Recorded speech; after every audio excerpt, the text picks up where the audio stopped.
Network and it's element. Network circuit और element जब हम सब पढ़ते हैं तो यहां पर डिफरेंट टर्मिनोलॉजी जानना बहुत जरूरी होता है।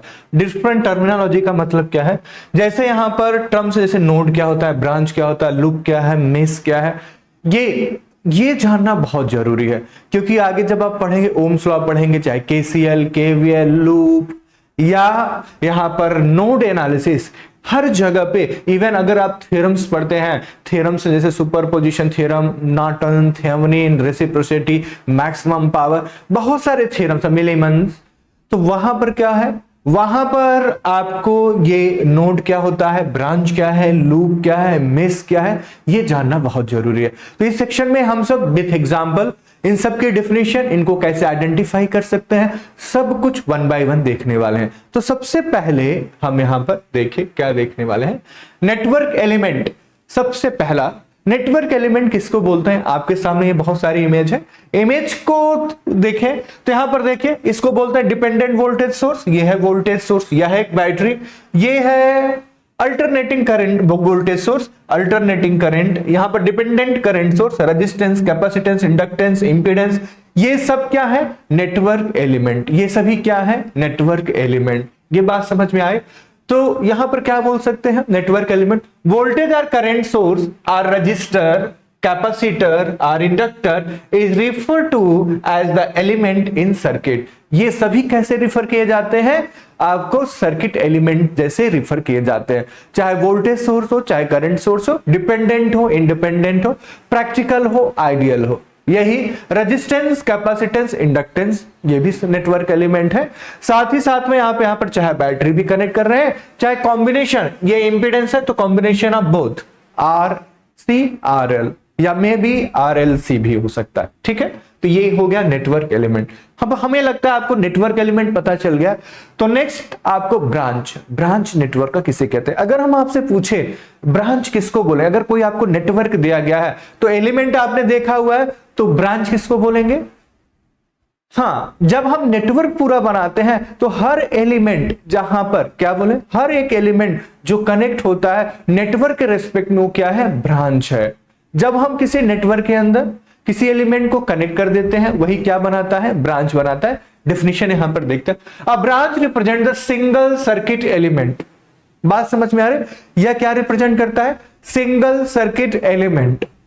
वो जो अभी एलिमेंट आप देख रहे हो वो सर्किट में कनेक्टेड नहीं थे, वो ऐसे दिखाए गए थे, लेकिन जब ये सर्किट में कनेक्ट हो जाते हो सिंगल एलिमेंट को हम क्या बोलते हैं, branch. Like resistor, capacitor, inductor, voltage or current source, ये सभी क्या फॉर्म करते हैं, ब्रांच बनाते हैं। ये बात समझ में आ गई। अच्छा, अब यहां पर अगर हम यहां पर देखें तो अगर आपके पास एक सर्किट है, यहां पर देखिए एक वोल्टेज सोर्स है, रजिस्टर रजिस्टर रजिस्टर, एक करंट सोर्स है, तो यहां पर टोटल जो ब्रांच बनी है 1 2 3 4 5, ये सभी क्या है, ब्रांच है। ये सब क्या है, ब्रांच है। किसके, ये जो सर्किट दी गई है इसी के ये ब्रांच है। तो यहां पर लिखा है there are 5 branches, 5 branches, 10 volt voltage source, 2 ampere current source, 4 ohm, 5 ohm and 3 ohm resistors, ये सभी क्या है, ब्रांचेस है। अब आपको कोई सर्किट दिया जाए और उसमें क्या आप ब्रांच आइडेंटिफाई नहीं कर सकते, ऑब्वियसली अब आप ब्रांच आइडेंटिफाई कर सकते हैं। जहां पर जितने नेटवर्क एलिमेंट होंगे उतना ही ये क्या बनाएगा, ब्रांच बनाएगा। कौन, ये आपका जो नेटवर्क दिया है। तो नेटवर्क में जो ब्रांच होते हैं वो क्या होते हैं, equals to number of element, ठीक है। तो ये हो गया ब्रांच। नेक्स्ट यहां पर देखिए, अगर आपको कोई नेटवर्क इस तरीके से दिया गया है, आप यहां पर देख पा रहे हैं कोई सर्किट दी गई है और यहां पर आपको इस तरीके से दिया गया है, तो यहां पर कितने एलिमेंट है, तो आप देख सकते हैं दिस इज आल्सो ब्रांच, 1 2, यहां पर 3 4, और यहां पर देखिए देख पा रहे हैं ये भी क्या है, ब्रांच है। लेकिन जहां पर नेटवर्क एलिमेंट यहां से लेके वहां तक केवल कंडक्टिंग वायर है, क्या ये ब्रांच बना रहे हैं, ये ब्रांच बिल्कुल नहीं है। जहां पर नेटवर्क एलिमेंट नहीं है, थोड़ा यहां से अगर आप देखेंगे, यहां पर देखिए दो नोड के बीच में क्या है, केवल और केवल कंडक्टर है। तो दो नोड के बीच में अगर केवल और केवल कंडक्टर है, हम उसको ब्रांच काउंट नहीं करते हैं। एटलीस्ट वहां पर क्या होना चाहिए, दो नोड के बीच में वहां नेटवर्क एलिमेंट होना चाहिए। जैसे एक नोड यहां पर है, एक नोड यहां पर रेजिस्टेंस है, एक नोड यहां पर, एक नोड यहां पर वोल्टेज सोर्स है तो एलिमेंट है। ये एक नोड और यहां पर रेजिस्टेंस है तो ये है, यहां और यहां के बीच में रेजिस्टेंस तो एलिमेंट है। ये नोड और ये नोड यहां पर है तो एलिमेंट है। लेकिन ये कंडक्टर आप इसको क्या ब्रांच बोलेंगे? बिल्कुल नहीं, इसको ब्रांच नहीं, कोई नेटवर्क एलिमेंट नहीं है, यहां पर नहीं है, क्योंकि क्या है, टोटल और क्या है यहां पर कंडक्टर है। ठीक है, तो इसलिए अब हमने नोड के बारे में देखा, जस्ट पहले अभी नोड के बारे में देखा। दो नोड के बीच में जो नेटवर्क एलिमेंट कनेक्ट किया जाता है उसी को आप क्या बोलते हैं? यस, आप उसको क्या बोलते हैं? ब्रांच। ठीक है, अब यहां पर नोड क्या होता है देखिए, अ नोड इज पॉइंट, इन्होंने बोला है, क्या बोल रहा है? Node is point in the circuit where two or more circuit elements are connected. यहां पर क्या बोल रहे हैं? किसी भी पॉइंट पे दो या दो से अधिक सर्किट एलिमेंट कनेक्ट होता है, उसी को हम क्या बोलते हैं? उसी को हम नोड बोलते हैं। हम क्या बोलते हैं? नोड बोलते हैं। तो यहां पर आपके पास यहां देखिए नोड, तो नोड के लिए अगर हम यहां पर बनाए तो एक एग्जांपल लेते हैं नोड को दिखाने के लिए। अब उसी एग्जांपल को देखिए, अगर आप देखेंगे ए और बी के बीच में एक नेटवर्क एलिमेंट है, मतलब ये नोड है और ये नोड है, बी और सी के बीच में है तो ये भी नोड है। अब देखिए सी और डी के बीच में एक नेटवर्क एलिमेंट है तो ये भी नोड बना रहा है। अच्छा, ये नोड मानेंगे क्या? नहीं, ये क्या है? टर्निंग ऑफ वायर ही तो है, जो वायर सीधा जाना था उसको आपने टर्न कर दिया, क्योंकि यहां से यहां के बीच में कोई नेटवर्क एलिमेंट नहीं है, इसलिए इसको नोड नहीं मान सकते, इसको हम नोड नहीं मान सकते। नोड कौन कौन से? ए बी सी और डी। क्यों? वहां पर सर्किट एलिमेंट भी होना चाहिए इन बिटवीन, तभी हम उसको क्या मानेंगे? नोड मानेंगे। ये बात क्लियर हो गई। तो यहां पर कितने नोड है? अ सर्किट कंटेन 4 नोड्स और nodes are A B C D. यहां पर कितने नोड है? A B C D. अच्छा, अगर दो नोड अभी आपने देखा था, मान लीजिए क्या कोई सर्किट एलिमेंट ऐसे बना है यहां पर, और यहां पर अगर हमने बनाया ऐसे कुछ कनेक्ट किया हुआ है ऐसे, तो इसमें आपको कितने नोड दिख रहे हैं? क्या आपको 4 नोड दिख रहे हैं क्या? 1 2 3 4? बिल्कुल नहीं, बिल्कुल नहीं। ये आप ध्यान रखेंगे। इस सर्किट में देखिए केवल और केवल 2 नोड है, ये और ये दोनों क्या है? सेम नोड है। बात समझ? 2 नहीं 3 नोड है। एक नोड ये है, एक नोड ये है और एक नोड ये है। टोटल 3 नोड है, टोटल 3 नोड है। अगर हमने ऐसे कनेक्ट कर दिया, देखिए थोड़ा इसको ध्यान देंगे, ऐसे 1 2 3 4 5 6। क्या इस सर्किट में 6 नोड है? बिल्कुल नहीं। ये तीनों मिला के सिंगल नोड है, क्योंकि इनके बीच में कोई सर्किट एलिमेंट नहीं है, यहां पर भी कोई सर्किट एलिमेंट नहीं है, इसलिए यहां पर केवल और केवल कितने नोड है? 2 नोड्स हैं। नोड्स इक्वल्स यहां पर कितने हैं? 2 हैं। यहां पर नोड्स इक्वल्स कितने हैं? 3 है। ठीक है, ये यहां पर ये नोड नहीं है। ये बात समझ में आ गई। तो नोड क्या होता है? यहां पर जब भी नोड आएगा तो 2 नोड्स के बीच में एक सर्किट एलिमेंट होना ही होना चाहिए। अगर there is no element between 2 nodes, then they won't be said as separate node. They are same node. बात समझ में आ रही? ये समझिए। कुछ और एग्जांपल से देखेंगे। अब इस सर्किट में देखिए, अगर हम इस सर्किट को एनालाइज करें तो यहां पर वोल्टेज सोर्स लगा हुआ यही तो है। अगर हम सर्किट को, अगर आपको अच्छे से नहीं दिख रहा है तो रीड्रॉ कर लेते हैं। ये प्लस माइनस, यहां पर एक रेजिस्टेंस है,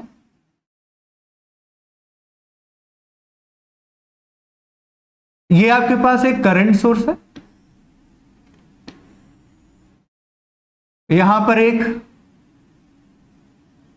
रेजिस्टेंस है, यहां पर एक रेजिस्टेंस है, और ये अब आप देखेंगे तो ये और यहां पर ये सब क्या दिख रहा है आपको? सब जगह पे क्या दिख रहा है? नोड ही नोड दिख रहा है।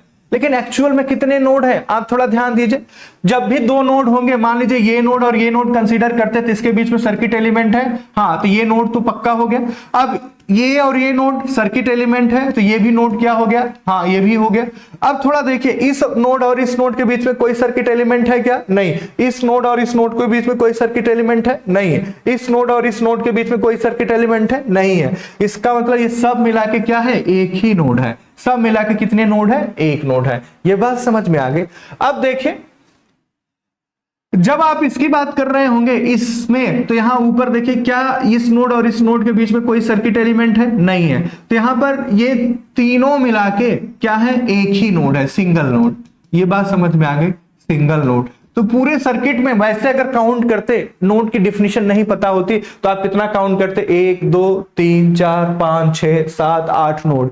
लेकिन अभी कितना दिख रहा है? 1 2 और 3 नोड। इस पूरे सर्किट में कितने नोड है? ओनली 3 नोड्स हैं। बात समझ में आ रही?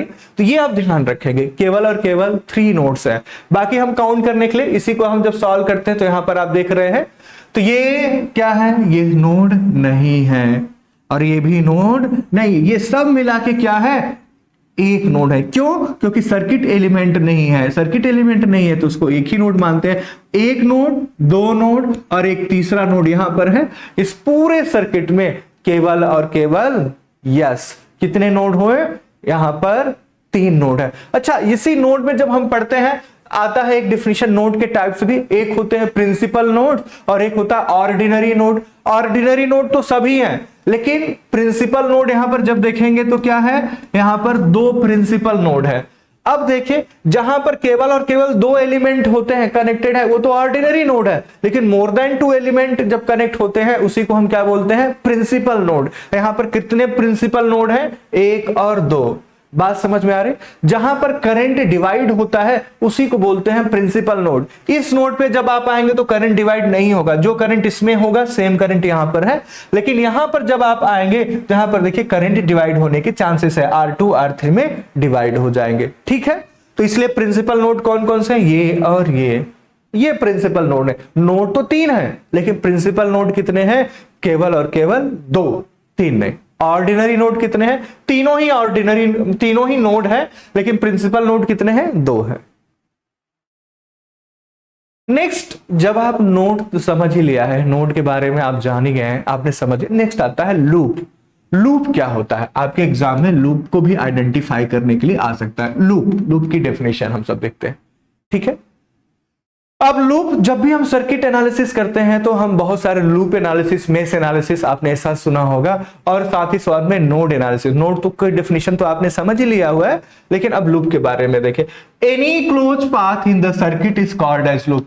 कोई भी पाथ, क्लोज पाथ है सर्किट के अंदर, उसको क्या बोलते हैं? लूप बोलते हैं। तो ठीक है, लूप अगर बोलते हैं तो थोड़ा सा हम देख लेते हैं और थोड़ा सा।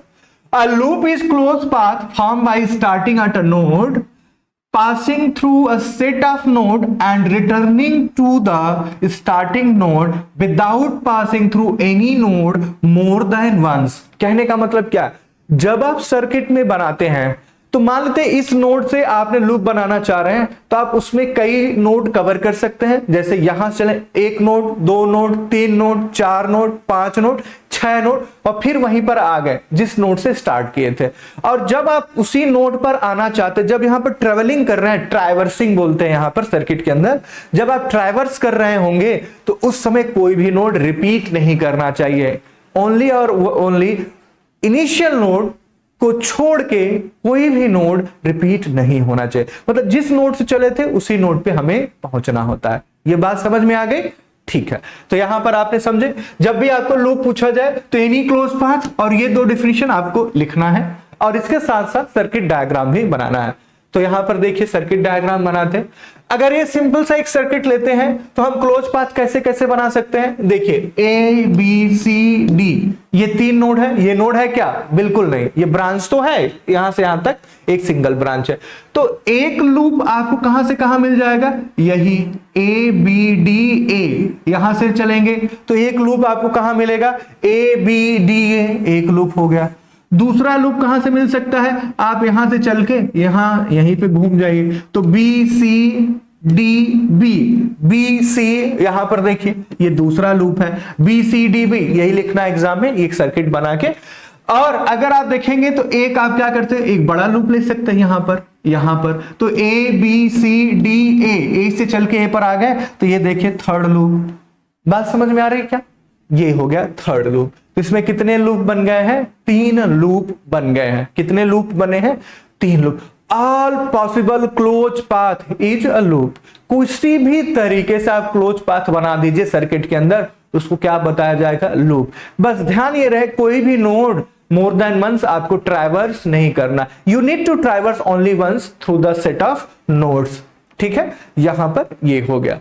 तो अब आप आइडेंटिफाई कर सकते हैं, कहीं पर भी दिया है, अगर एग्जाम में आता है तो वो दोनों डिफिनीशन और ये नोड बनाने के बाद आप इसका एग्जांपल और इसका लूप भी, नंबर ऑफ लूप भी लिख सकते हैं। 3 loops and loops are A B D A, B C D B और A B C D A. ये आपके पास क्या हो गई, नोड्स हो गए। ठीक है, अब यहां पर एक सर्किट हमने लिया हुआ है, इस सर्किट को देखिए। आप इस सर्किट को अगर देखते हैं तो सर्किट को अगर हम थोड़ा सा यहां पर थोड़ा सा इसको डार्क कर दे सर्किट को, जिससे आपको दिखता रहे। ठीक है,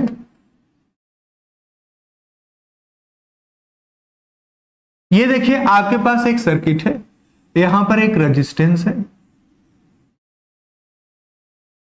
और ये एक करंट सोर्स है, यहां पर एक करंट सोर्स, यहां पर एक आपके पास वोल्टेज सोर्स है, ये वोल्टेज सोर्स। अगर हम पूछे यहां पर कितनी लूप हो गई, तो कोई भी क्लोज पाथ इस सर्किट में क्या है, लूप है। तो एक देखिए कौन सा लूप हो जाएगी, आप यहीं से यहां ही ट्रेवल करें, एक लूप हो गया। दूसरा लूप कहां से, इस दोनों के बीच में आपने ट्रेवल किया, दूसरा लूप। अब यहां पर क्या हो गया, एक तीसरा लूप, 3 लूप तो यहां पर दिख गया। ठीक है, 3 लूप दिखे, अभी और दिखेंगे, थोड़ा सा हम सब कलर चेंज कर लेते हैं यहां पर। नेक्स्ट देखिए, आपने ये तो ले लिया ना, अब यहां से स्टार्ट करके हम यहां से यहां तक गए और यहां पर इसको क्लोज कर लिए, तो ये भी एक लूप बना गया। ठीक है, अच्छा अब क्या कर सकते हैं, इस रेजिस्टेंस से स्टार्ट करके और यहां तक एक लूप बना ले, तो ये भी लूप बन गया। अब देखिए और कोई कॉम्बिनेशन बन रहा है क्या, नहीं बन रहा है, लेकिन इसके अलावा एक कॉम्बिनेशन आपको और दिख सकता है यहां पर। जैसे हम बनाए एक आउटर, इनिशियल से स्टार्ट कीजिए, शुरू से स्टार्ट कीजिए और लास्ट तक सभी में जाइए, इनिशियल यहां से सभी में जाइए, यहां पर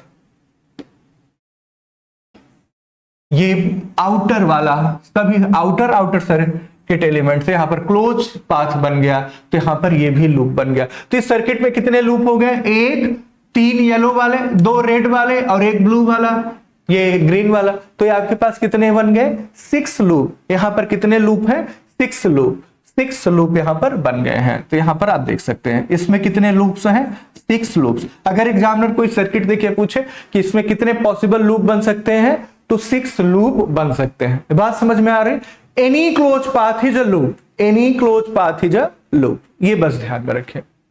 अब आ गया मेश। अब आपके मन में डाउट आया, सर लूप बने, क्या लूप ही मेश होता है कि मेश ही लूप होता है? नहीं, दोनों में डिफरेंस है, लूप और मेश के अंदर डिफरेंस है। क्या है, देखिए मेश के अंदर अ मेश इज क्लोज पाथ, तो लूप भी क्या था, क्लोज पाथ था, किसका, सर्किट के अंदर। तो mesh is close path in circuit which does not contain any other closed path inside it. कहने का मतलब जब आप मेश बनाएंगे तो मेश के अंदर कोई भी इंटरनल क्लोज पाथ नहीं होता है, जबकि लूप के अंदर और सारे close path, internal close path हो सकते हैं, इसमें नहीं होता।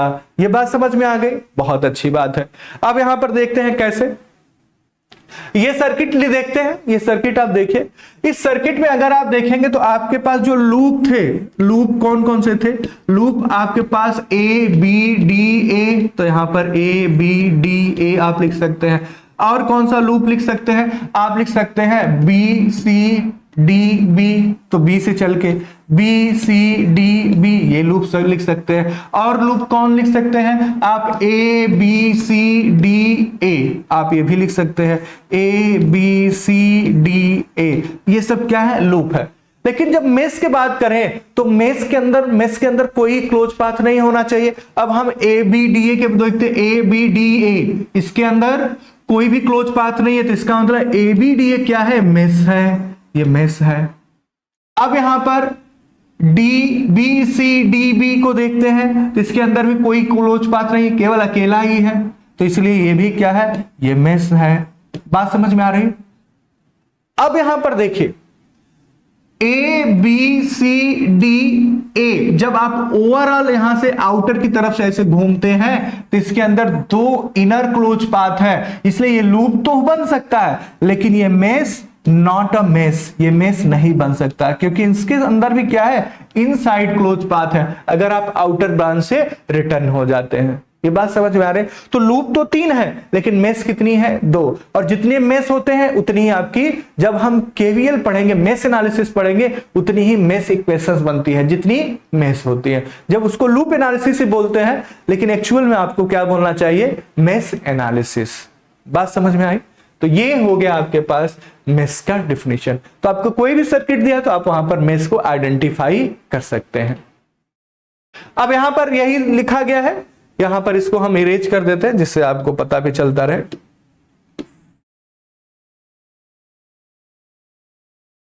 देखिए एक्सप्लेनेशन इसका इन्होंने दिया हुआ है। लूप सर्किट का एक्सप्लेनेशन, सर्किट खुद बोल रहा है, क्या सर्किट बोल रहा है यहां पर देखिए, loop 1 ABDA and loop 2 BCDA does not contain any other closed path within them and they are example of mesh, वो मेस है। While loop 3 ABCDA contains loop 1 and loop 2 within it, so it cannot be called as mesh, इसको mess हम नहीं कह सकते। तो अभी difference पता चल गया लूप और मेस के अंदर कि कहां पर लूप यूज होता है, कहां पर मेस, किसको हम लूप बोलेंगे, किसको हम मेस बोलेंगे। क्लियर हो गया? नोट, यहां पर एक बात बोले, all mesh are loops but not all loops are the mesh. बोलते हैं जो भी मेस है वो लूप तो है लेकिन सभी लूप मेस नहीं हो सकता। वेरी नाइस, यहां पर आप देख सकते हैं। तो सभी लूप क्या है, सभी लूप मेस नहीं है, और लेकिन सभी मेस क्या है, लूप है। ये चीजें आपको ध्यान में रखनी चाहिए। तो ये आप सब देख रहे थे डिफिनेशन किसके बारे में, लूप और मेस के बारे में, कि लूप क्या होता है, मेस क्या होता है, ब्रांचेस क्या होती हैं, ये सारी बातें आपने देख रहे थे। और अगर एग्जाम में आपसे ये पूछा जाए कि नेटवर्क टर्मिनोलॉजी के अंदर लूप मेस क्या होता है, ये सब बड़ी इजीली से इसके ऊपर आप क्वेश्चन अटेम्प्ट कर सकते हैं। नंबर ऑफ लूप कितने हैं, नंबर ऑफ ब्रांचेस कितनी है, नंबर ऑफ प्रिंसिपल नोड कितने हैं, नंबर ऑफ ऑर्डिनरी नोड क्या है, ये सब सारी बातें यहां पर आप देख सकते हैं। नेक्स्ट लेक्चर में हम सब यहां पर मेस एनालिसिस क्या होता है, लूप एनालिसिस क्या होता है, इसके बारे में देखेंगे, उसकी थियरी देखेंगे, और फिर उसके नेक्स्ट लेक्चर में हम सब मेस एनालिसिस और नोड एनालिसिस के ऊपर हम सब क्वेश्चन को भी अटेम्प्ट करेंगे। तो ठीक है, आप बस कभी भी एक बात, हम ये पहला लेक्चर है तो आप एक बात ध्यान रखें, जब भी आप लेक्चर पढ़ने आए तो जो प्रीवियस लेक्चर है कम से कम उसको अगर आप रिवाइज करके आते हैं तो डेफिनेटली 100% ये गारंटीड है, ये आपको बिल्कुल समझ में आएगा। ये बात समझ में आ रही है तो आप इसका रिवीजन कीजिए। नेटवर्क एंड सर्किट एक one of the easiest subject है, ये आप ध्यान रखिए। जितने सब्जेक्ट है और उस एक फंडामेंटल सब्जेक्ट भी है, इसमें स्कोर करना बहुत डिफिकल्ट नहीं है, आप बड़े इजीली इसमें स्कोर अच्छा इसको ले आ सकते हैं। तो आप हमारे साथ बने रहे, इसके लिए धन्यवाद। जय हिंद।